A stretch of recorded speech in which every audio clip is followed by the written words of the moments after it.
नमस्कार बालमित्रांनो, आज मी तुम्हाला एक गोष्ट सांगणार आहे।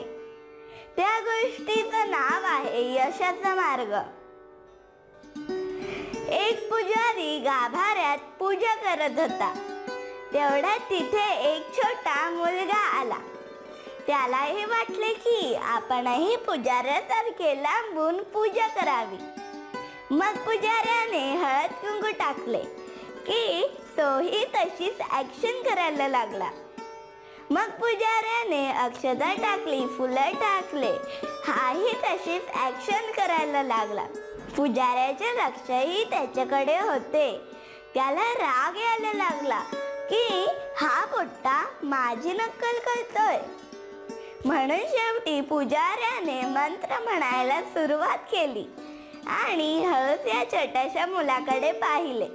बघू आता याला कशी नक्कल करता येईल, कारण या छोट्याशा मुलाला थोडीच मंत्र पाठ असणार आहेत।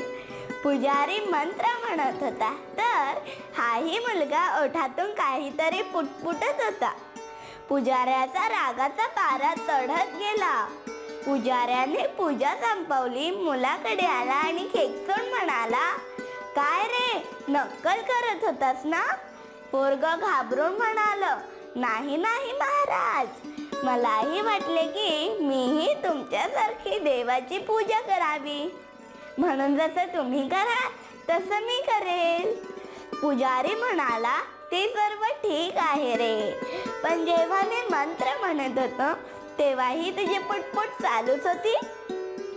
तुला थोडीच मंत्र येतात। मुलगा म्हणाला, होय महाराज, मला मंत्र नाही येत, पण जेव्हा तुम्ही मंत्र म्हणत होता तेव्हा मी अ ब क ड ची 12 खडी म्हणत होतो आणि देवाला सांगत होतो की देव बाप्पा, हे सगळे मंत्र या 12 खडीपासूनच तयार झालेली आहे ना, मग ते तू काढून घे, म्हणजे माझे मंत्रही होतील आणि पूजाही। किती छान मार्ग शोधून काढला ना या छोट्याशा मुलाने।